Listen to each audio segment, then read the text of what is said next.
L'heure, mais d'abord, c'est l'heure des télescopages de Bruno Donnet. Bonjour Bruno. Bonjour Philippe. Tous les jours, Bruno, vous interrogez ici la portée des épisodes médiatiques les plus retentissants. Et ce matin, vous avez choisi de vous arrêter sur une image de guerre. Oui, une image arrêtée précisément, Philippe, arrêtée pudiquement hier soir dans le journal de 20h par l'une des envoyées spéciales de France 2 sur le front ukrainien. Elle s'appelle Agnès Varamian. Cette image est extraite d'une vidéo dont nous dévoilons les 5 premières secondes. Alors, que voit-on précisément durant ces 5 petites secondes ?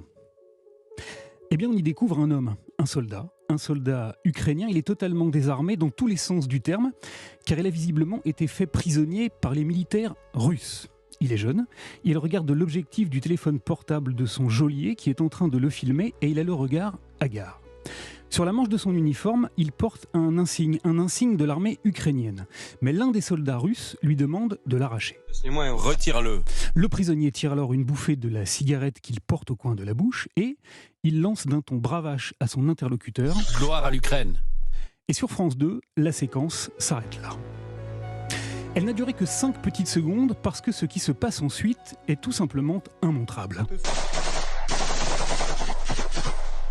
Timofey Mikhailovitch Adoura, c'est le nom de cet homme, est abattu, froidement exécuté d'une rafale d'armes automatiques. Alors si ces images ont été arrêtées hier soir très opportunément par le 20h de France 2, elles ont en revanche été largement diffusées in extenso sur les réseaux sociaux par les combattants russes qui les ont enregistrées, au point qu'elles sont devenues virales. Au point que sur le front, ces images-là constituent désormais un fait de guerre. La vidéo a été postée depuis un compte russe hier soir.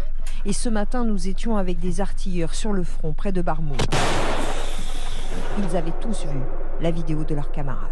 Voilà, alors la mise à mort de sang-froid d'un prisonnier désarmé est un crime de guerre. Cela contrevient à l'éthique de la guerre, car aussi paradoxal que ça puisse paraître, il y en a une. Mais la diffusion instantanée, virale, par réseaux sociaux interposés d'un tel crime, est à la fois un avatar de cette guerre moderne où les téléphones portables sont devenus des armes, mais c'est également pour la Russie une erreur grossière, une de plus. Car des crimes de guerre, des prisonniers exécutés, il y en a très probablement des deux côtés du front. En mars dernier, par exemple, le quotidien britannique Guardian avait révélé qu'un prisonnier russe avait été abattu par l'armée ukrainienne. Seulement voilà, c'était le fruit d'une enquête, d'un travail journalistique, pas une exhibition, pas une vantardise délibérée de combattants de réseaux sociaux. Car cette image-là, celle de la mise à mort d'un si jeune prisonnier, est instantanément devenue un symbole, parce qu'elle raconte non pas la guerre, mais bel et bien les dérives de la guerre, de cette guerre-là, celle dans laquelle, croyant pouvoir écraser un peuple à grands coups de roquettes et de vidéos humiliantes, l'armée russe n'aura finalement réussi qu'à nourrir le ressentiment et la résistance de toute la nation ukrainienne. Merci beaucoup Bruno Donnet, à demain. À demain.